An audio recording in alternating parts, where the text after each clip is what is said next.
खुशामदीद नाजरीन, आप देख रहे हैं प्रोग्राम रियासत। मैं हूं शहजाद रजा। जनरल आसिम मुनीर ने आज पाकिस्तान आर्मी की कमान संभाल ली। एक पुरवकार तकरीब में जो आज सुबह को मुनक्किद हुई, उसमें जनरल साबिक chief of army staff general Qamar Javed Bajwa ने baton of command general Asim Munir के हवाले की।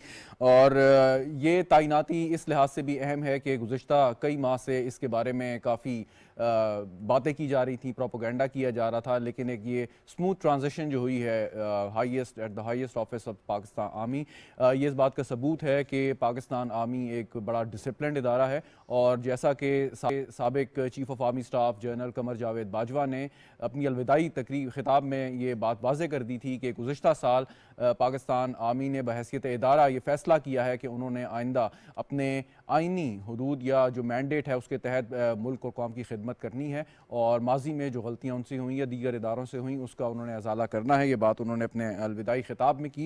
इसके साथ साथ जो सूबाई असम्बलियों की सूरत हाल है, वहाँ पर भी सूरत हाल ख़ासी गर्म हमें नज़र आ रही है इस वक्त। और पाकिस्तान तहरीक इंसाफ जो पंजाब और KP में हुकूमत कर रही है इस वक्त, और उसमें उन्होंने इस बात का फ़ैसला किया है कि वो असम्बलियाँ तहलील करेंगे। अगरचे साबिक स्पीकर असद कैसर साहब का एक बयान आया कि जज्बात की जल्दबाजी में हम कोई फ़ैसला नहीं करना चाहते। इस वक्त जो पाकिस्तान तहरीक इंसाफ और उसके इत्तेहादी यानी कि दो सूबाई हुकूमतों में, वो दो सूबों में वो हुकूमत कर रहे हैं, उनके पास दो ऑप्शन है कि या तो वो इस्तीफ़े दे दें अपनी नशिस्तों से, सूबाई असम्बलियों से, या असम्बलियों को तहलील कर दें। इसके साथ आज हुकूमत अपोजिशन पंजाब में अपोजिशन रहनुमाओं का जो अहम इजलास हुआ और उसके बाद जो उन्होंने गुफ्तगू की, उसके तहत उनके पास ऑप्शन ये है कि या तो गवर्नर राज की तरफ जाया जाए, या अदम एतमाद की तहरीक लाई जाए वज़रा आला के ख़िलाफ़, या फिर ये कोशिश की जाए या गवर्नर वोट ऑफ कॉन्फिडेंस का, यानी परवेज़ इलाही साहब से गवर्नर साहब ये मुतालबा करें कि आप वोट ऑफ कॉन्फिडेंस लें और अपनी मतलूबा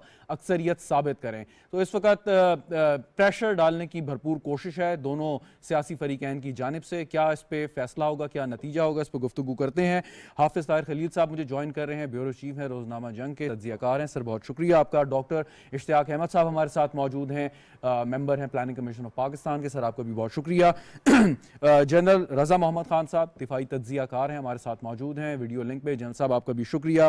कंवर दिलशाद साहब साबिक secretary election commission of Pakistan भी हमारे साथ मौजूद हैं। कंवर दिलशाद साहब आपका भी बहुत बहुत शुक्रिया। आप हजरात की इजाज़त से जनरल साहब से मैं आगाज़ करना चाहूँगा। जनरल साहब, आज ये तकरीब हुई और ये एक फॉर्मल हमेशा से होती है जब भी बैटन ऑफ कमांड जो है वो चेंज होती है। जनरल आसिम मुनीर साहब आए हैं और इससे पहले जनरल बाजवा ने हमें बताया कि आर्मी बहैसियत इदारा एक फ़ैसला कर चुकी है, और यकीनन इस मुशावरत में और इस फैसले तक पहुंचने में जनरल आसिम का भी बहुत अमल दखल होगा, उनका मशवरा, उनकी कंसल्टेशन शामिल होगी। आप कैसे देखते हैं कि उस फैसले को वो किस तरीके से आगे लेके चलेंगे? जी, बिस्मिल्लाह रहमान रहीम। देखिए, पहली बात तो ये है कि ये एक इम्पॉर्टेंट फेज़ था चेंज का, ना सिर्फ पाकिस्तान में बल्कि आर्म फोर्सेस में।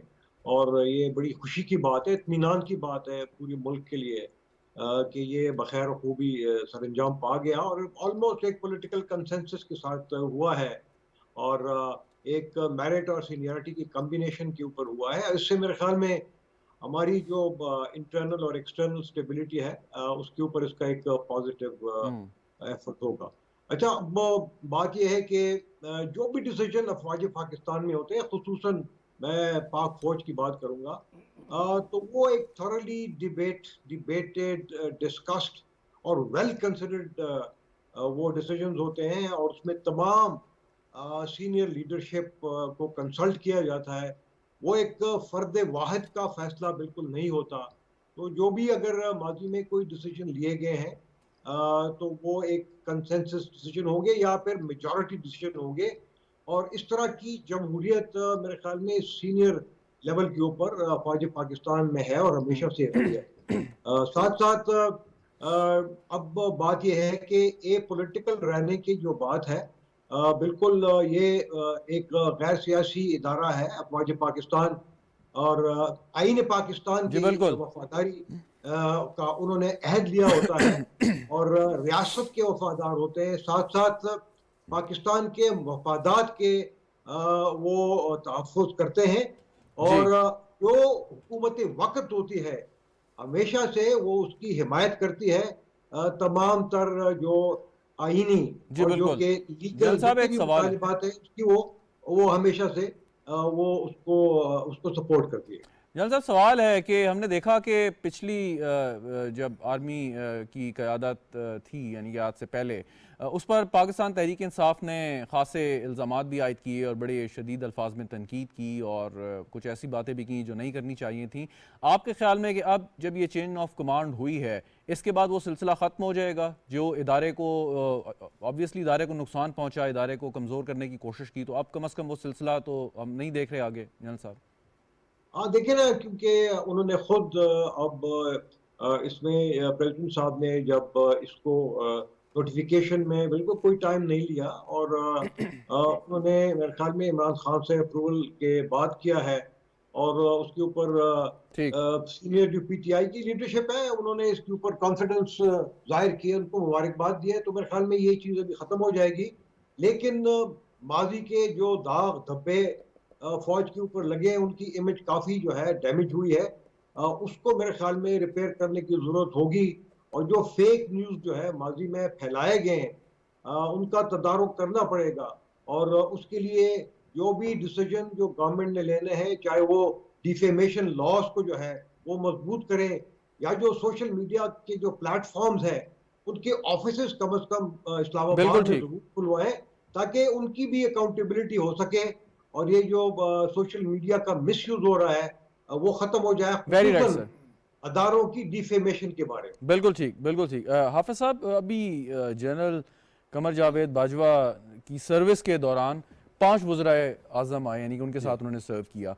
ये 17वें सिपहसालार हैं हमारे जनरल आसिम मुनीर साहब, लेकिन वज़राए आज़म की जो फ़हरिस्त है बड़ी तवील है। तो आप समझते हैं कि गुज़श्ता बरस का जो फ़ैसला है उससे ये सूरत हाल जो है वो रिवर्स हो जाएगी? देखिए शहजाद, बात यह है कि आज ये जो कमान की तब्दीली हुई है उसके बाद सिविल मिलिट्री रिलेशनशिप के एक नए दौर का नए फेज़ जो है वो दाखिल हो रहा है और अब सिविल मिलिट्री रिलेशनशिप में जो तरजीहात हैं उनका भी असर नौ तयन होगा और उसमें तरजीहात क्या हो सकती हैं। देखिए ना, बात यह है कि इस वक्त इश्यूज़ क्या हैं। इस वक्त सबसे बड़ा इशू ये है कि पाकिस्तान की इकॉनमी जो है ख़तरे में है।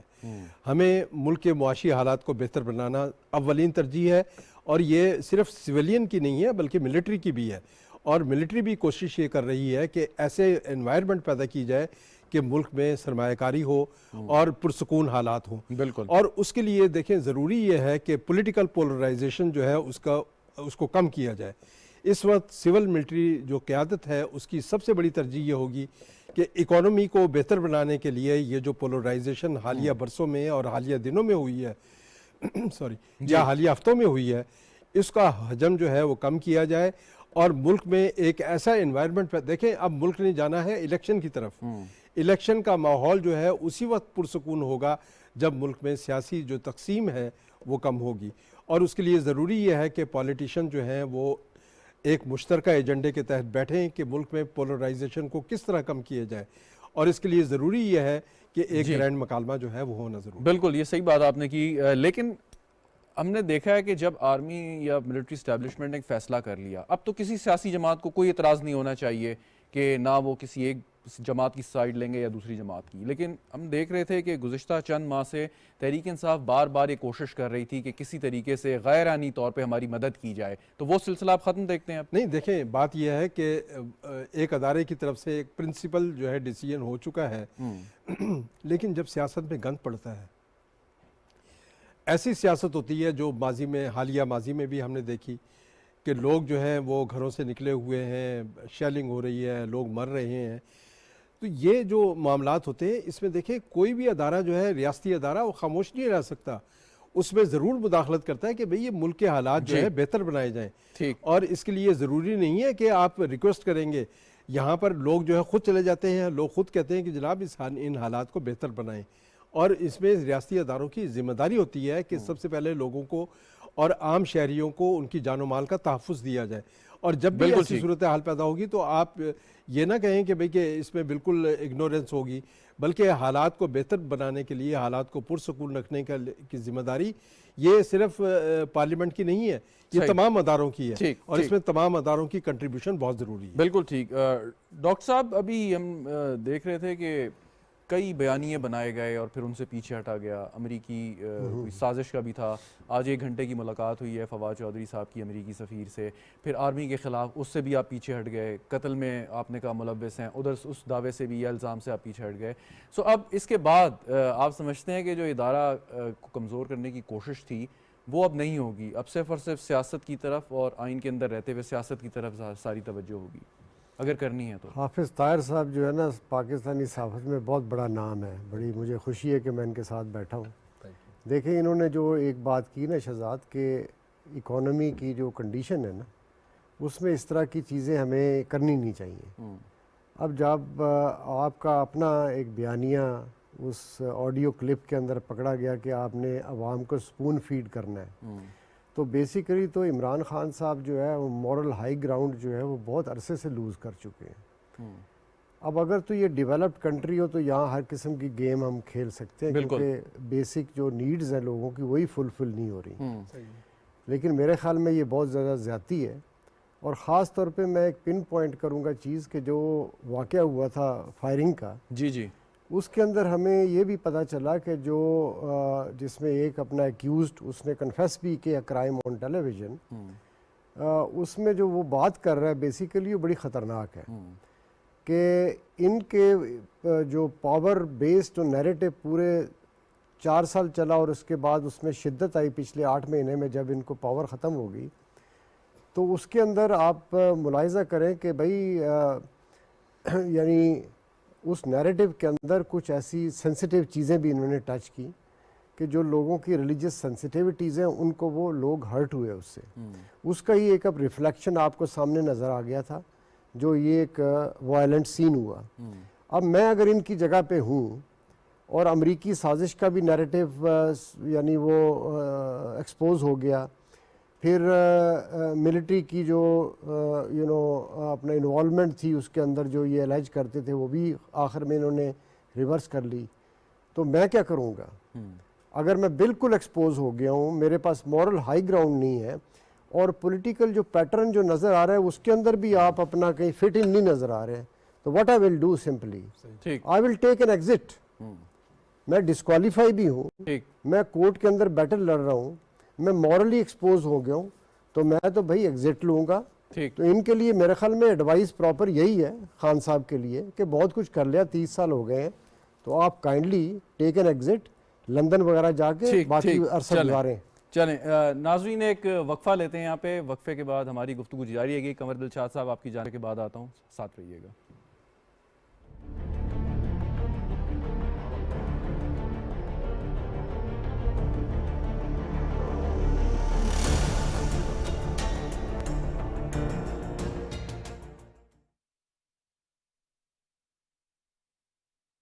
बहन भाइयों की मदद के लिए आगे आए। अभी फंड लिखकर 9999 पर SMS करें और 10 रुपए अतिया करें या अपने अतियात वजीर आजम फ्लड रिलीफ फंड अकाउंट में जमा कराएं। हुकूमत पाकिस्तान।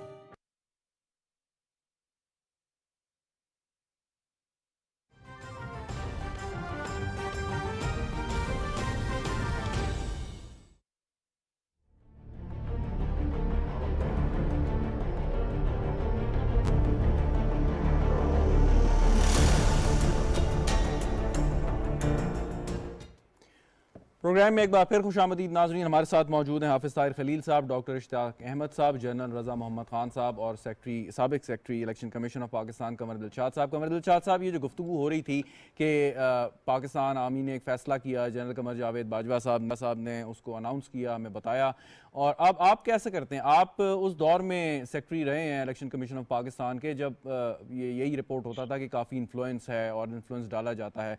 सो एक इन्फ्लुएंस के बगैर एक ऐसा इलेक्शन कमीशन ऑफ पाकिस्तान जैसा इदारा आप क्या समझते हैं कितना ज़बरदस्त और बेहतर काम कर सकता है अगले इंतखाबात के लिए? देखिए जी, इलेक्शन कमीशन ऑफ पाकिस्तान जो है हमेशा अपने तनकीद की जद में रहा है। हर दौर में इसमें हम माइंड नहीं करते थे। हमारे दौर में भी अपोजिशन जो है वो चीफ इलेक्शन कमिश्नर या इलेक्शन कमीशन की किसी पॉलिसी पर इख्तलाफ करते थे तो वो तनकीद तो करते थे, लेकिन जिस अंदाज से मौजूदा इलेक्शन कमीशन पर तनकीद की जा रही है तो वो इस तरह के नापसंदीदा अल्फाज इस्तेमाल नहीं होते थे। वो उनकी पॉलिसी पर या उनके किसी एक्शन पर तनकीद करते थे। लेकिन इसी तरह आप देखें कि अब ये जो इमरान खान साहब पाकिस्तान के बहुत बड़े पॉलिटिशियन हैं और पाकिस्तान के साबिक प्राइम मिनिस्टर भी रहे, तो उन्हें इस तरह से तमाम गुफ्तगू करते वक्त अपने लफ्ज़ों का चुनाव जो है वो करना चाहिए था। लेकिन बहरहाल उनकी कोई ज़ाती मफादात हैं इलेक्शन कमीशन पाकिस्तान के साथ, जिसकी वजह से उन्होंने तो शदीद तनकीद का निशाना बनाया। और वो ज़ाती मफादात क्या हैं, वो तो हमने उनके दौर में भी कहे, जो प्राइम मिनिस्टर थे उस वक्त भी हमने अपने ख़यालात का इज़हार किया कि वो है जनाब आपका ये फॉरेन ममनुआ फंडिंग केस। ममनुआ फंडिंग केस 8 साल से चलता रहा और वो तहरीक इंसाफ के जो है वकला या उनके एडवाइज़र या खुद इमरान खान साहब, वो उनसे मुख्तलिफ अदालतों से रिलीफ लेते रहे और वो हुक्म पनाह जारी होता रहा और 5.5 साल तक हमारी अदलिया ने उस केस को नहीं चलने दिया। सबसे बड़ी बातें करते हैं हमारे मौजूदा हुकूमत भी, साबका हुकूमत भी, कि जी हम इंतखाबी इस्लाहात लेके आए। हमारा पॉइंट ऑफ व्यू ये है कि जनाब इंतखाबी इस्लाहात अच्छे खासे हमारे कानून मौजूद हैं, उसकी भी ज़रूरत नहीं है। इलेक्शन कमीशन ऑफ पाकिस्तान को अदलिया से रिहाई दिलवाई जाए, अदलिया से आज़ादी दिलवाई जाए। इधर वो कोई फैसला करते हैं, समाअत जारी होती है, चंद घंटों में उस पर हुक्म इतना ही जारी हो जाता है। अब इलेक्शन कमीशन पाकिस्तान ने इन तमाम हालात का जायजा लेते हुए सुप्रीम कोर्ट ऑफ पाकिस्तान को उन्होंने एक रेफरेंस भेजा है, इस्तदा की है कि जनाब हम जब भी कोई केस लेकर चलते हैं तो 6 अदालतों में वो हुक्म इतना ही जारी हो जाते हैं। तो हमारी आईनी और कानूनी जिम्मेदारियों में रुकावटें हमारी अदलिया पैदा कर रही है। तो आप हमारे लिए कोई रास्ता निकालें, हमें गाइडलाइन दें, हमें हमारी मामलत करें। जी, इंडिया में भी होता है कि जब इलेक्शन हो रहे हों या मामला चल रहे हों, उनके दफ्तरों में या उनके मामलात में किसी को तलब करें तो वो कोई अदलिया उनको कोई रिलीफ नहीं देती। ठीक। जहाँ तक वो मैं अर्ज करूँ, मैं ऐसे बड़े बड़े वज़राए आला जो हैं वो उन्होंने तलब किए, इवन उन्होंने वजीर आजम हिंद को तलब किया इलेक्शन कमीशन ने, तो किसी अदालत ने ये नहीं कहा कि आप वजीर आजम। बिल्कुल ठीक कह रहे हैं आप। एक सवाल यहाँ बनता है कमरुद्दीन शाह साहब, आप क्या करें, हम इलेक्शन कमीशन चल ही नहीं सकता, हमारी अदलिया चलने नहीं दे रही, हमारी अदलिया कुछ चलने नहीं दे रही, आप उनको अदलिया को समझ नहीं आ रही कि मेरा सवाल का मकसद था तो एक हाई कोर्ट के इख्तियारात हैं, कमरुद्दीन शाह साहब को फैसला सुप्रीम कोर्ट में करे, तो ये कहाँ चले जाते हैं, इस्लामाबाद हाई कोर्ट में, हाई कोर्ट में, लाहौर हाई कोर्ट में। सवाल सुनिएगा कमरुद्दीन शाह साहब, हमारे इलेक्शन कमीशन को आजाद करवाए ना अदलिया से। ठीक, एक सवाल ये कि कमरुद्दीन शाह साहब सवाल सुनिएगा कि माजी में हमने देखा कि कोई एक इदारा किसी एक सियासी जमात को फेवर करने की पोजीशन में नहीं होता कि अगर ये रियासत का फैसला ना हो या कई इदारे मिल के वो ना करें। अब अगर अफवाज पाकिस्तान ने ये फैसला किया है, जो जनरल कमर जावेद बाजवा ने हमें बताया, आपके ख्याल में इलेक्शन कमीशन पर अब कोई एतराज़ नहीं होना चाहिए कि इलेक्शन कमीशन खाली उसका काम तो कंडक्ट करना है, वो किसी जमात को फेवर या उसके खिलाफ कैसे काम कर सकता है? नहीं, मैं तो यही अर्ज कर रहा हूँ कि आप मौजूदा इलेक्शन कमीशन, अब तमाम इदारे जो हैं अब अपनी आज़ादी की राह पे चले हुए हैं, ये बड़ी अच्छी बात है। सियासी तौर पर शऊर आ गया है और उनके ख्यालात भी आ गया है कि हम अपने काम करें। तमाम इदारे जो हैं, अब इलेक्शन कमीशन ने जब इनके बारे में कोई भी हो, जब केस लेकर चलते हैं तो वो अदलिया से लगता है। अब ये देखिए कासिम सूरी साहब जो हैं, मैं सुप्रीम कोर्ट ऑफ पाकिस्तान का बड़ा एहतराम करता हूँ, हमें एहतराम करना चाहिए, हमारी अदलिया है। अब मैं उनसे सवाल करना चाहता हूँ बड़े मोहतबान तरीके से, कासिम सूरी साहब को 4 साल पहले जब उनको इलेक्शन ट्रिब्यूनल ने नाअहल करार दिया कि जनाब आपने 2018 के इलेक्शन में 55,000 जो आपने वोट इस्तेमाल हुआ है आपके हक में, वो सब जाली था, और वो जाली किसने करार दिया? नादरा ने दिया, इलेक्शन कमीशन ने नहीं दिया, नादरा ने दिया। उस पर जनाब जब उसको नाअहल करार दिया इलेक्शन ट्रिब्यूनल बलूचिस्तान ने, तो सुप्रीम कोर्ट ने उनको जारी कर दिया स्टे ऑर्डर। तो आज तक वो स्टे ऑर्डर है, हालांकि वो इस्तीफा भी दे चुके, अभी तक कोई केस सामने नहीं आया। तो ये हम समझ रहे हैं कि जनाब जब आपकी अदलिया जो है वो नहीं आप आगे लेके, हमें सुप्रीम कोर्ट पे कोई एतराज नहीं है, मुमकिन है मसरूफ होंगे, उनका कोई केस आया होगा और 10 साल के बाद केस सामने आएगा, मजबूरी है। ये बड़ा अहम नुक्ता है इलेक्शन इस्लाहात के हवाले से कमरुद्दीन शाह साहब। हमने माजी में भी ऐसी बहुत सी मिसालें देखी हैं। इस पर मैं दोबारा आपकी जानिब आता हूँ, थोड़ा इसको और मजीद एक्सप्लेन कीजिएगा। पर डरने की बात नहीं है माय डियर, हमें सुप्रीम कोर्ट से खौफ देता है? सुप्रीम कोर्ट हमारी सुप्रीम कोर्ट है ना, जी हम जी सवाल बिल्कुल, कर सकते हैं दुरुस्त फरमाया। कि आपने काशिफ सूरी साहब का केस अभी तक क्यों नहीं आपने अपने ऊपर लेके आते, क्यों नहीं फैसला करते हैं उसके बारे में? ठीक ठीक जनरल साहब, जी मैं वापस आता हूँ। जनरल साहब, अब ये चेंज ऑफ कमांड हो गई, लेकिन इसके साथ साथ हमने देखा है कि जो दहशत गर्दों की सरगर्मियां हैं वो दोबारा से जन्म शायद ले रही हैं पाकिस्तान के एक्स ट्राइबल एरिया में भी। फिर स्वात से कुछ खबरें में मिलना शुरू हुई, फिर एक खबर आई टीटीपी की जानिब से कि जी हमने सीज़ फायर जो है ख़त्म कर दी है और अब हम पाकिस्तान पूरे में जो है अपनी कार्रवाइयों का आगाज़ करेंगे। ये कितना बड़ा चैलेंज देखते हैं और आप समझते हैं कि ये वाकई एक थ्रेट है दोबारा से? हम तो समझते थे कि टीटीपी का हमने सफाया कर दिया है। जी मैं बिल्कुल इस सवाल का जवाब दूंगा। पहले मुझे इजाजत दें कि अभी जो कुछ कहा गया इसके ऊपर बड़े से ब्रीफ से कमेंट करना चाहूंगा कि जी। देखिए, पाक फौज ने कभी इलेक्शन कमीशन को इन्फ्लुएंस नहीं किया। और अगर आपको याद हो तो जनरल बाजवा ने बहुत सारी और भी बातें कही हैं और उन्होंने ये कहा है कि जी ये पॉलिटिकल जो इंटॉलरेंस है, उन्होंने चंद वजूहात बताई जिसकी वजह से कई दफा फौज को जो है मजबूरन कोई ऐसे इकदामात लेने पड़ते हैं जिसकी ताकि हमारी पाकिस्तान की जो अंदरूनी या बैरूनी सलामती है उसको नुकसान ना पहुंचे। तो पॉलिटिकल जो इंटॉलरेंस है वो एक उन्होंने बात की। सही। उसके बाद ये जो एक्यूट पॉलिटिकल पोलराइजेशन है, और उसके बाद दूसरी ऐसी चीजें हैं कि जो पॉलिटिक्स ऑफ कन्फ्रंटेशन चल रही है, पॉलिटिक्स ऑफ कॉम्प्रोमाइज नहीं होती। तो ये सारी चीजें वो चूंकि सिक्योरिटी को, नेशनल सिक्योरिटी को अफेक्ट करती हैं, इसलिए समटाइम्स वो आर्म फोर्सेस को ऐसी चीजें करनी पड़ती है कि ये चीजें कम हो। और वो भी कोशिश ये करती है कि जो डिफरेंट पॉलिटिकल पार्टीज है उनके दरमियान जो है अफवाम और तफहीम के जरिए से ये चीजें खत्म हो जाए। अच्छा, अब बात है कि जो सिक्योरिटी है, इंटरनल सिक्योरिटी की, इसमें जो काउंटर टेररिज्म है वो खतरात अभी बढ़ रहे हैं। और आपने देखा होगा कि टीपीपी ने कोई ये ऐलान किया है कि जो एक महीना जो जंग बंदी थी वो ख़त्म करना चाहते हैं। तो अब जो अफगानिस्तान के साथ बातचीत चल रही है, आई एम श्योर उसके ऊपर डिस्कशन हुई होगी और जो पाकिस्तान के इस सब्जेक्ट के ऊपर तहफ़्फ़ुज़ात हैं उनका जिक्र भी हुआ होगा। जी जी। कि टीपीपी के जो मुतालिबात हैं वो बिल्कुल आईनी पाकिस्तान के खिलाफ है, उसके ऊपर मेरे ख्याल में कोई कॉम्प्रोमाइज नहीं होगा।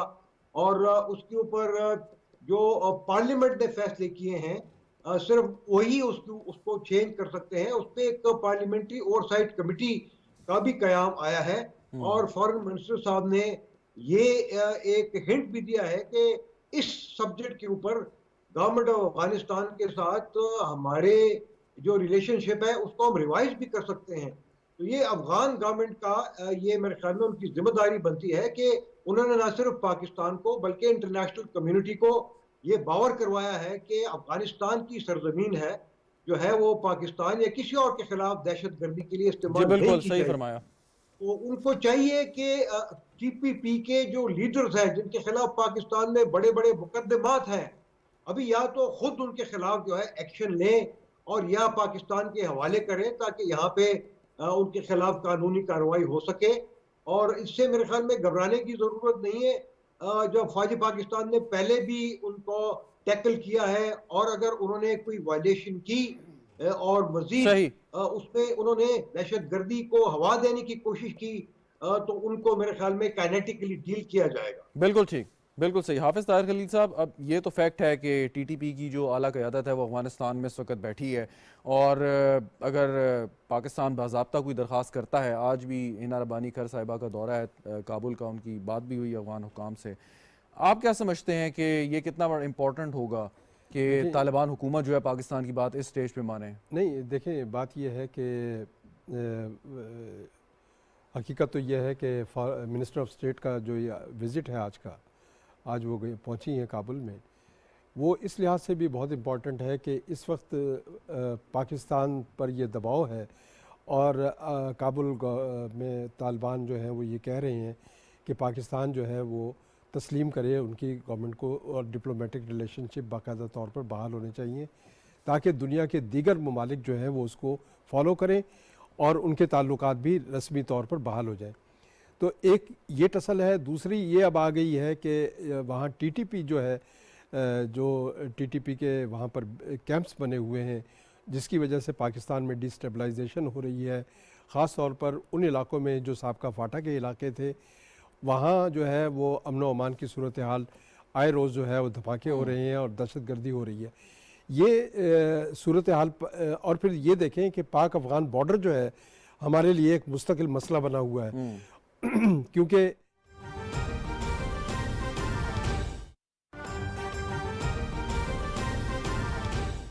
अहम खबर से आपको आगाह करेंगे। वज़ीर आज़म शहबाज शरीफ से साबिक़ सदर आसिफ अली जरदारी की मुलाकात हुई है। दोनों कायदीन की मुलाकात वज़ीर आज़म हाउस में हुई। कायदीन ने मुल्क की मजमूई सियासी सूरत हाल पर तबादला ख्याल किया। मुलाकात में सैलाब मुतासरीन की बहाली और सर्दियों की आमद के पेश नज़र इमदादी अमल का जायज़ा लिया गया। दोनों कायदीन ने सैलाब मुतासरीन की बहाली के अमल को मज़ीद तेज़ बनाने पर इत्तेफाक किया। ये मनाज़र आप देख सकते हैं अपनी टेलीविजन स्क्रीन पर। वज़ीर आज़म शहबाज शरीफ से साबिक़ सदर आसिफ अली जरदारी की वज़ीर आज़म हाउस में मुलाकात हुई है। कायदीन ने मुल्क की मजमूई सियासी सूरत हाल पर तबादला ख्याल किया है। इसके साथ साथ आपको बताएं कि मुलाकात में सैलाब मुतासरीन की बहाली और सर्दियों की आमद के पेश नज़र इमदादी अमल का जायजा लिया गया। दोनों कायदीन ने सैलाब मुतासरीन की बहाली के अमल को मजीद तेज बनाने पर इत्तफाक किया। इसके साथ साथ दोनों रहनुमाओं ने माशी बेहतरी, आवाम के रिलीफ और तरक्याती अमल के हवाले से उमूर पर भी गुफ्तगू की। अहम खबर है जिससे आपको आगाह कर रहे हैं। वज़ीर आज़म मोहम्मद शहबाज शरीफ से साबिक़ सदर आसिफ अली जरदारी ने मुलाकात की है। दोनों कायदीन के दरमियान ये मुलाकात वज़ीर आज़म हाउस में हुई है। अहम खबर से आपको आगाह करें, ये मनाज़र आपके साथ हम शेयर कर रहे हैं। वज़ीर आज़म मोहम्मद शहबाज शरीफ से साबिक़ सदर आसिफ अली जरदारी ने मुलाकात की है। दोनों कायदीन के दरमियान ये मुलाकात वज़ीर आज़म हाउस में हुई है, जिसमें मुल्क की मजमूई सियासी सूरत हाल पर तबादला ख्याल किया गया। इसके साथ साथ इस मुलाकात में सैलाब मुतासरीन की बहाली और सर्दियों की आमद के पेश नज़र इमदादी अमल का जायज़ा लिया गया। दोनों कायदीन ने सैलाब मुतासरीन के बहाली के अमल को मज़ीद तेज़ बनाने पर इत्तेफाक किया है।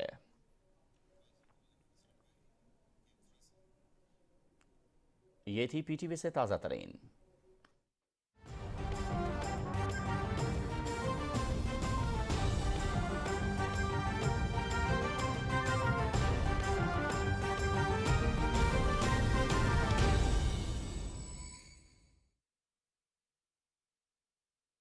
बच्चों की तालीम का है, वर्क प्लेस पे है, उन्होंने गारंटीज़ दी थी कि हम वो उस तरह की हरकत नहीं करेंगे जब हमने पिछली दफ़ा की थी। अब अगर आप साल से ज़्यादा अरसा हो गया, आप दोनों पे इनकी परफॉर्मेंस देख लें। ज़ाहरी साहब का यानी किलिंग उधर हुई, 1 साल से छुपा के रखा हुआ था, और बेसिक जो अपना ह्यूमन राइट्स है, ख़ास तौर पे गर्ल्स एजुकेशन के ऊपर डिस्पाइट प्रोमिसेस मार्च के अंदर रिवर्सल कर दिया। अब एलिमेंट्री स्कूल में जा ही नहीं सकते। तो देखें, जब तक ये दोनों चीज़ों पे वो अपना एक ट्रस्टेबल कमिटमेंट नहीं देते तो कभी भी ना पाकिस्तान उनको करना चाहिए, ना करेगा, ना दुनिया उनको तस्लीम करेगी। लेकिन हमारा तो एक मसला है ना कि टीटीपी की आला कमान वहाँ बैठी है, अब वो पाकिस्तान की रियासत को थ्रेट दे रहे हैं, अटैक्स भी कर रहे हैं, ये भी हमें नज़र आया है। तो अब तो सवाल बनता है उनकी हुकूमत से कि आप उन्हें नासिर को या तो खुद सज़ा दें या पाकिस्तान के हवाले करें, जैसे जनरल साहब ने कहा। जी, अब उसमें ये है, देखें कि अपना जो हमारी एक मिस्टेक थी मेरे ख्याल में कि अगस्त 21 में जब अमेरिका यहाँ से इनखला हुआ फोर्सेस का, तो सदर साहब ने जनाब एक ओपन एमनेस्टी डिक्लेयर कर दी टीटीपी के लिए। हालांकि हमें तारीख़ में देखना चाहिए कि उसके अंदर बहुत सारे हौलनाक वाक़यात हैं, और उसमें सबसे ज़्यादा जो पेशावर के अंदर जो पब्लिक आर्मी पब्लिक स्कूल का वाक़या है, वो मेरे ख़्याल में इंसानी तारीख़ का सबसे एक ट्रेजिक इंसिडेंट है। अब जिस मुल्क की तारीख़ में अगर ये हो चुका हो, तो उसके बाद अगर आप एक सदर जो है वो रियासत को रिप्रेजेंट करता है, वो कहे कि जी हमने जनरल एमनेस्टी दी नहीं है इसको। अब आप देख लें पिछले साल के अंदर क्या हुआ है। पिछले साल के अंदर इन्होंने ख़ुद जो है बढ़ के सीज़ फायर किया, उसके बाद निगोशिएशंस के काफ़ी सारे राउंड हुए, अफ़गान तालिबान हुकूमत ने उसकी मीडिएशन भी की। डिस्पाइट दैट जो तकरीबन यूएन के एस्टीमेट्स के मुताबिक इस साल के शुरू में 5 से 10 हज़ार टीटीपी के एलिमेंट्स हैं, बाकी जो है दूसरे टेररिस्ट ऑर्गेनाइजेशंस हैं। अगर अब आज देखें तो पहले इनके डिवीजन्स हुई, 4-5 ग्रुप बने, इस वक्त 19 ग्रुप्स हैं टीटीपी के, और जो तादाद अगर यूएन में 5000 से स्टार्ट होती है, मेरे ख्याल में 20-1 हज़ार के लोग हैं अगर आप इनकी फैमिलीज़ को भी मिलाओ। अब इनकी 3 डिमांड थी। एक था कि जी जो हमारा नुकसान हुआ है वॉर ऑन टेरर में वो पूरा करें, ठीक है, इस पर निगोशिएशंस हो सकती हैं। एक जो रिटर्न है, जो अपना प्रिजनर्स हमने पकड़े हुए हैं, इनकी भी अपना रिलीज़ के ऊपर वो भी हम निगोशिएट कर सकते हैं if they are able to willing to surrender arms. ठीक। लेकिन तीसरी जो सबसे इम्पॉर्टेंट चीज़ है वो पार्लियामेंट ने साल साल लगा के एक पूरे 70 साल के हमारी एक एबिरेशन थी कॉन्स्टिट्यूशन के अंदर कि एक टेरिटरी ऐसी थी कि जिस पे हमारा फुल कंट्रोल नहीं था और वो ब्रिटिश लेगेसी थी। उस पे हमने एक तो ड्यूरेंट लाइन जो कि हम समझते हैं कि रिकॉग्नाइज होनी चाहिए, उस पे हमने बार्ब लाइन की ताकि लोग क्रिटिसाइज ना करें कि यहाँ से लोग जा रहे हैं। बिल्कुल। दूसरा, हमने वहाँ पे एक लेजिस्लेट किया बड़ी मुश्किल से, जो ट्राइबल एरियाज थे उनको हमने जम कर दिया केपी प्रोविंस के अंदर।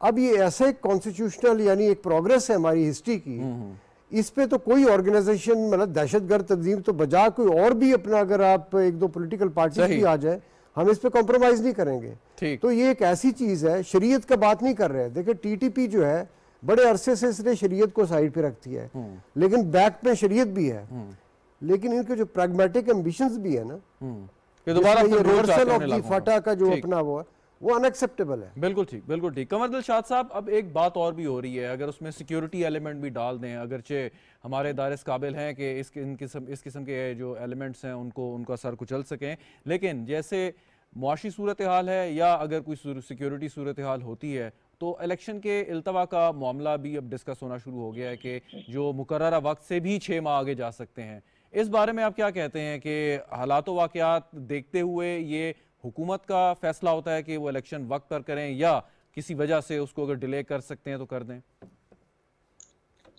मैं बड़े दोस्तों की बात सुन रहा था, ये सारी बातें एकेडमिक लिहाज से बड़ी शानदार हैं। ऐसा लग रहा है जैसे हम किसी यूनिवर्सिटी में सेमिनार में बैठे हुए हैं। असूली तौर पर आप ग्राउंड रियलिटी देखें कि ये जो अफगानिस्तान का जो मसाइल ये चाहिए चाहिए चाहिए, ये गर्दान तो हम सुनते आ रहे हैं, इसका कोई फर्क नहीं पड़ता।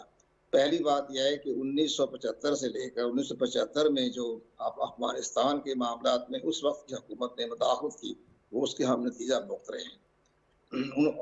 उस वक्त की हुकूमत ने जुल्फ़िकार भुट्टो साहब थे वज़ीर-ए-आज़म, उन्होंने पता नहीं किस मफाद के तहत सारे जो अफगानिस्तान के उलमा कराम, नाम निहाद उलमा कराम, उनको पाकिस्तान में पनाह दे दी। पेशावर में वजीफे, लाखों करोड़ों रुपए तनख्वाहें, कोठियां, महल दे दिए उनको कि आप अफगानिस्तान में ज़ाहिर शाह के खिलाफ, दाऊद के खिलाफ आप हंगामे करवाएं, धमाके करवाएं। ये उसका नतीजा आया।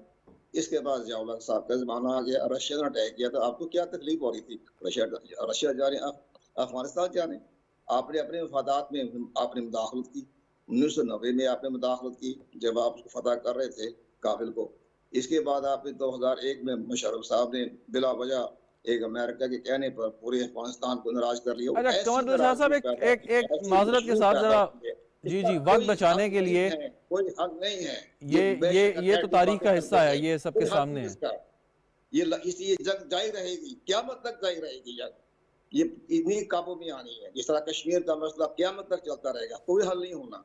इसी तरह ये अफगानिस्तान के उलमा कराम बैठे हुए, इनके पीछे इंडिया है और बेशुमार ममालिक है हमारे जो उनको सपोर्ट कर रहे हैं। उनको ये अमेरिका के आगे नहीं झुके कि पाकिस्तान ने कहाँ झुकना। ये हमारी दर्द सर है, ये दर्द, इसका कोई इलाज नहीं है, इसका कोई इलाज नहीं है। Coming back to my question, Qamar Dilshad साहब, इलेक्शन डिले, कानून आइन क्या कहता है इस बारे में कि हुकूमत फैसला कर सकेगी? डिले की बात बड़ी चल रही है। इस हुकूमत में, जो मौजूदा हुकूमत में इतना इखलाकी सियासी तौर पर नहीं है कि जुर्रत नहीं है कि वो उसको 6 महीने के लिए एक्सटेंड कर सके। बहुत बड़ी अपोजिशन आपके सामने खड़ी है। नहीं, अपोजिशन तो है ही नहीं। पार्लियामान, कौमी असम्बली में तो अपोजिशन जो है वो तहरीक इंसाफ वाले नहीं है। जो अपोजिशन है, अगर वो हुकूमत की बात तस्लीम कर लेती है, अपोजिशन जो इस वक्त कौमी असम्बली के अंदर बैठी है, तो फिर कैसे रोक सकते हैं आप? वो नाम निहाद बैठी हुई है ना, उसको सुप्रीम कोर्ट ऑफ पाकिस्तान ने सर जो भी है, लेकिन अपोजिशन तो है ना, ये तो कहने की बात है। लेकिन पाकिस्तान नहीं मानेगी 6 महीने एक्सटेंड करने के लिए, वो कैसे मानेंगे? वो ये तो नाम निहाद बैठे हुए कर लें, 2 साल कर लेना, आप 6 महीने क्यों करते हैं? आप 2 साल के लिए। कानून क्या कहता है सर इस बारे में? कानूनी बात मैं पूछना चाह रहा था आपसे। इनके पास कोई पावर नहीं है, वो नहीं करेंगे। सुप्रीम कोर्ट ऑफ पाकिस्तान कहेगी किस कानून के तहत आपने इसको 6 महीने के 1 साल के लिए कर दिया? कौन से मुल्क के अंदर दहशतगर्दी हो रही है, सिविल जंग हो रही है या खाना जंगी हो रही है? नहीं मानेंगे। इस लिहाज से ये सारी बातें हवा में बातें हैं। आप इलेक्शन 2023 में अगस्त में, सितंबर में, अक्टूबर में इलेक्शन करवाएं आराम से। पहले इलेक्शन के हम हामी ठीक। नहीं है। हम नहीं चाहते कि अभी इलेक्शन हो। हम भी नहीं चाहते कि तहरीक अदम एतमाद सॉरी कि परवेज इलाही साहब असम्बलियाँ डिजॉल्व कर दें या महमूद खान असम्बलियाँ डिजॉल्व कर दें इमरान खान कहने पर। ये दुरुस्त नहीं है फैसले। लेकिन इसी तरह की ये भी बात नहीं हो सकती कि आप 6 महीने के लिए, 1 साल के लिए कहते हैं। ये सिर्फ बातें ही हैं। अच्छा, इसलिए यानी हमारा आप कहते हैं कि परवेज इलाही साहब को इमरान खान के मशवरे पर या हिदायत पर असम्बली तहलील नहीं करनी चाहिए, ये हक नहीं है उनका?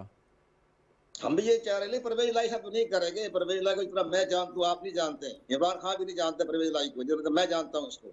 ये जनाब आज इस्लाम पेश करने आ गया यहाँ GSP के हॉकी ग्राउंड में जनाब, बकायदा जहाँ हमारी कमांड चेंज हो रही थी। कोई आया चीफ मिनिस्टर, ये पहुंच गया ना वहां जाके, बैठा था सोफे पे, किस तरह बैठा हुआ था। तो ये कैसे असम्बलियाँ रिजॉल्व करवाएगा, कैसे करेगा ये? चले जनरल साहब जी, कमरुद्दीन शाह साहब वापस आता हूँ आपके यहाँ। जनरल साहब, अभी ये जो सियासी सूरत हाल इस वक्त बन रही है, अभी जो उनका एक लॉन्ग मार्च था पाकिस्तान तहरीक इंसाफ का, वो हुआ नहीं हुआ वो एक अलग बहस है। आप समझते हैं कि अब स्टेबिलिटी की तरफ जाना है, असम्बलियाँ तहलील करना या इस्तीफ़े देना कोई हल नहीं है, कोई ऑप्शन नहीं है, कोई अच्छा हल नहीं है कि आप इंतज़ार करें? आपकी भी असम्बली चल रही है, कौमी असम्बली भी चल रही है, मुकर्ररा वक्त पे इलेक्शन होने का, उससे पहले असम्बलियों से इस्तीफ़े या तहलील करके क्या मकसद हासिल होगा आपके ख्याल में तहरीक इंसाफ को? अच्छा देखिए, पहले एक दफ़ा फिर मैं कुछ अर्ज करना चाहूँगा कि अफ़गानिस्तान के हालात जो रहे हैं वो तारीख़ का एक हिस्सा है। और हमने अगर किसी किस्म की कोई मुदाखलत जब भी की है, चाहे वो सोवियत यूनियन के इन्वेजन के बाद थी या फिर US एंड NATO ISAF के इन्वेजन के पास थी, सिर्फ वो हमने इक़दाम किए हैं जो कि पाकिस्तान की सलामती के लिए, बैरूनी और अंदरूनी सलामती के लिए उस वक़्त के उस टाइम के लिहाज से बिल्कुल सही थे और मेरे ख्याल में बिल्कुल मुनासिब थे। और आइंदा भी अगर इस तरह के इक़दाम पाकिस्तान की सिक्योरिटी के लिए हमें अगर आइंदा करने पड़ेंगे तो हमें करने चाहिए। अच्छा, बात आई कि अब जो पॉलिटिकल स्टेबिलिटी है वो कैसे आएगी। तो देखिए, 18th अमेंडमेंट के बाद ये पहले भी एक कोई डिस्कशन चलती आ रही है कि गवर्नर राज का निफाज जो है वो बहुत मुश्किल है, क्योंकि कॉन्स्टिट्यूशनली जब तक वो असेंबली खुद जो है ये रिक्वेस्ट नहीं करती कि ये असेंबली को डिसॉल्व किया जाए और जो गवर्नर रूल है वो नाफिज किया जाए, तो वो होता नहीं है। लेकिन दूसरे उसमें मसाइल ये है कि अगर असेंबली डिसॉल्व होती है तो इसके ऊपर दोबारा बाय इलेक्शंस होंगे, दूसरे इलेक्शंस होंगे। अगर इलेक्शंस होते हैं तो उसके ऊपर खर्चे होते हैं। अभी मैं कल परसों ही पढ़ रहा था कि कराची में जो ज़िमनी इंतखाबात हो रहे हैं उसके लिए इलेक्शन कमीशन ऑफ पाकिस्तान के पास मेरे ख्याल में फंड्स नहीं है और गवर्नमेंट इसके लिए तैयार भी नहीं है कि वो फंड्स की एलोकेशन करे। तो अगर PTI ने कहा है कि ये उनका कोई फाइनल फैसला नहीं है, तो मेरे ख्याल में इंतज़ार करना चाहिए और देखना चाहिए कि वो इवेंचुअली क्या फैसला करते हैं। और फैसला वही होना चाहिए जो कि मेरे ख्याल में पाकिस्तान के जो इकोनॉमिक कंडीशंस है, सिक्योरिटी कंडीशंस है, उसको देखते हुए वो उनको फैसले करना चाहिए। और फैसला ऐसा हो जिससे पाकिस्तान की stability, economic stability, political stability और पाकिस्तान के मफाद, जो कौमी मफाद है, उसको कोई नुकसान पहुंचे, नुकसान ना पहुंचे। तो अगर इस तरह होता है मेरे ख्याल में तो इंशाल्लाह आहिस्ता आहिस्ता पाकिस्तान में पॉलिटिकल स्टेबिलिटी आएगी। और अगर इमरान खान साहब ने, अगर आपको याद हो तो यहाँ पे रावलपिंडी के जलसे में उन्होंने कहा था कि इलेक्शन अभी ज़्यादा दूर नहीं है और उनको ज़रूरत नहीं है मज़ीद कोई इलेक्शनियरिंग करने की, कंपेनिंग करने की। तो अगर उस बात को सामने रखा जाए तो मेरे ख्याल में ये जो असेंबलीज की जो रेजोल्यूशन है शायद उसके ऊपर जो है उसको नजरसानी करें। Very right. हाफिज तारिक खलील साहब, आपसे बेहतर साफियों में चौधरी बरादरान को शायद ही कोई जानता हो, आपके ख्याल में परवेज़ इलाही साहब असम्बली तहलील कर देंगे या नहीं? देखिए, वो परवेज़ इलाही तो पहली दफ़ा नहीं बल्कि उन्होंने एक से ज़्यादा मरतबा ये कह चुके हैं कि अगर खान साहब ने कहा तो वो 1 मिनट जो है असम्बली की तहलील में नहीं लगाएंगे। और मुनीस इलाही ने भी अपने ट्वीट में ये वाज़ेह किया है कि असम्बली जो है जब भी हमें ये कहा जाएगा तो उसमें कोई ताख़ीर नहीं होगी।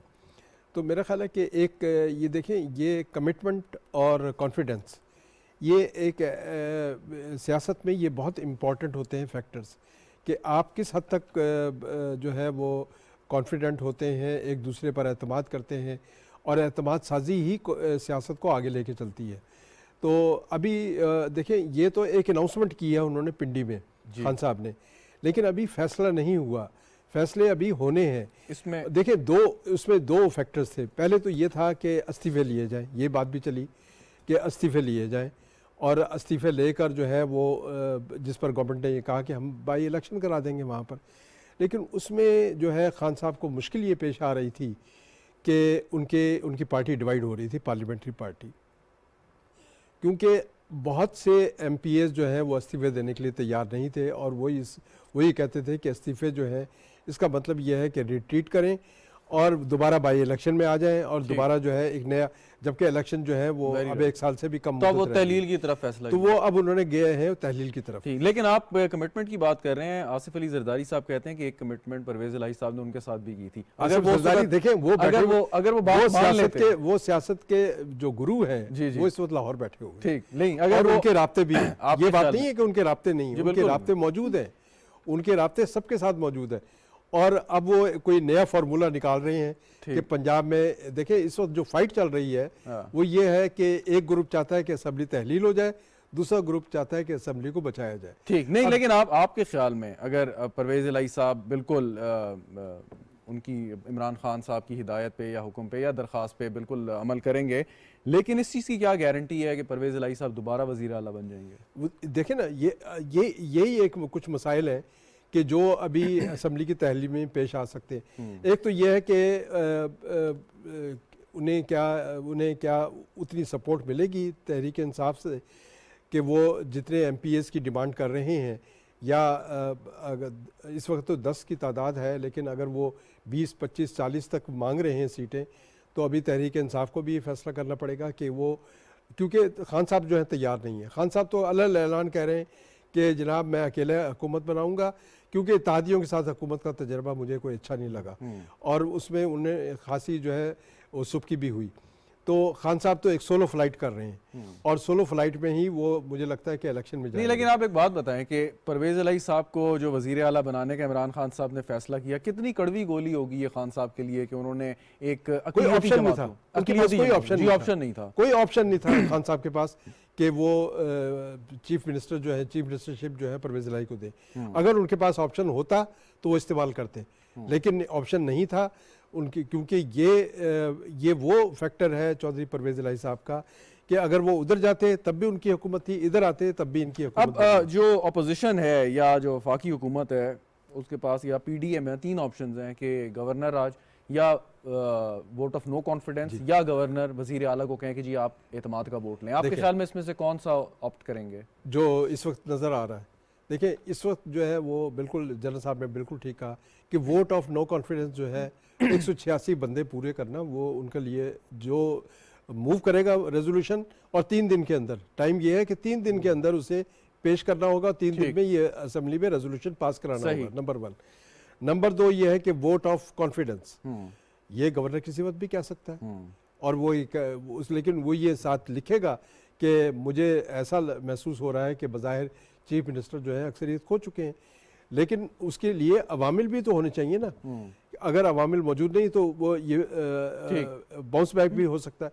तीसरा ऑप्शन जो है वो वही है कि असेंबली जो है वो खुद कहे, रेजोल्यूशन पास करे कि गवर्नर रूल यहाँ पे लगाया जाए, क्योंकि गवर्नर रूल के लिए जो शराइत है कि इंतज़ामी तौर पर सूबाई हुकूमत नाकाम हो जाए, कि आइनी और कानूनी तौर पर वो काम नहीं कर रही। नंबर 2 फाइनेंशियली करप्ट हो जाए कि वहाँ के माली मामला जो है नहीं चल रहे। तीसरा ये है कि वहाँ जो है वो ये नागज़ीर हो जाए कि सूरत हाल अब सूबाई असम्बली के कंट्रोल से बाहर है, तो वो कुदरती ऐसी आफत आ गई है जिसकी वजह से सूबा नहीं चला सकते। तो ये 3-4 अवामिल होने चाहिए, वरना 1 मिनट में अदलिया जो है वो गवर्नर रूल जो ख़त्म कर देगी। माज़ी में ऐसा होता रहा है, सलमान तासीर के साथ क्या हुआ है। जी बिल्कुल। फाइनली जी डॉक्टर साहब, आपके ख्याल में ये खान साहब की सियासत सिर्फ इंतशार या दूसरों को आपने नीचा दिखाना या पॉलिटिकल इंस्टेबिलिटी पैदा करने के गिर्द क्यों घूम रही है? वो उनके पास 2 सूबों में, बड़े सूबों में हुकूमतें हैं, वो चाहें तो अगले इंतखाबात तक अपनी पार्टी पोजीशन बेहतर कर सकते हैं। वसाइल का इस्तेमाल तो वो कर रहे हैं, आगे भी करते रहेंगे, तो वो इस चीज़ से क्यों आज ही सजा हुई है जी 50,000 रुपए का जुर्माना। जी बिल्कुल। वो किस चीज़ का? यही वसाइल का इस्तेमाल, और उन्होंने ज़ाब्ता इखलाक की खिलाफ वर्जी जी, की बिल्कुल। थी, अपील मुस्तरद हो गई उनकी। मतलब यूसी अफसोस है, देखें अपना एक अल्टरनेटिव थर्ड फोर्स आई थी पाकिस्तानी पॉलिटिक्स में, और एक प्रचार था कि जी लीडरशिप का क्राइसिस है और ये लीडर इमर्ज कर रहा है। इन दी एंड हमने क्या देखा कि वो इतनी पैथेटिक परफॉर्मेंस गवर्नेंस के अंदर, इकोनॉमी में, फॉरेन पॉलिसी के अंदर एब्सोल्युटली कोलैप्स। यानी अब एक शख्स की ज़िद है भाई आपके, यानी आपको एक जेन्युइन डेमोक्रेटिक वे के अंदर आपकी हुकूमत को निकाला गया यहाँ से, उसके बाद आपने एक फेक एक उसकी रीज़न क्रिएट की, वो बिका नहीं, इन दी एंड आप यू टर्न कर गए। फिर आपने फ़ौज के अंदर इंतशार फैलाने की कोशिश की, उसमें आपने बाकायदा म्यूटनी को इंसाइट किया, जिसकी वजह से ये अरशद शरीफ का मर्डर, ये सारी एक ही कड़ी है ना। अब इसमें एक ही शख्स है, इस वक्त भी हम जो सारी चीज़ डिस्कस कर रहे हैं ना, वो क्या उसकी वो स्पीच है जो उसने पिंडी के तो अंदर ये आके, कैफियत फाइनली, ये एक कैफियत शख्स का मसला है अगले कि भाई इंतखाबात तक ये कैफियत हम देख रहे हैं आपके ये साथ। मेरे ख्याल में तो देखें ना आप, डाउनफॉल देखें कि जो भी वो करना चाहा उसने नहीं हुआ, इन दी एंड यू टर्न लिया। लेकिन ये सारा फिनोमेना फिजल आउट हो जाएगा आपके ख्याल में अगले आई एम इंतखाबात श्योर। तक? देखें रियलिटी को ना आप मैन्युफैक्चर कर सकते हो एक हद तक, बिल्कुल। तो आप अब करते आ रहे हो उसके Very अंदर right. आप एक्सपोज हो गए, अब ब्लफ ना करें मजीद। बिल्कुल जी, बहुत बहुत शुक्रिया आपका हाफिज ताहिर खलील साहब, डॉक्टर इश्तियाक साहब, जनरल रजा साहब, ख़ास तौर पे कंवर दिलशाद साहब, आपका माजरत कुछ वक्त की कमी थी इसलिए आपसे आखिरी सवाल मैं नहीं कर सका। नाज़रीन, गुफ्तगू आपने सुनी, प्रोग्राम देखने बहुत शुक्रिया, इजाज़त दीजिए, खुदा हाफिज़।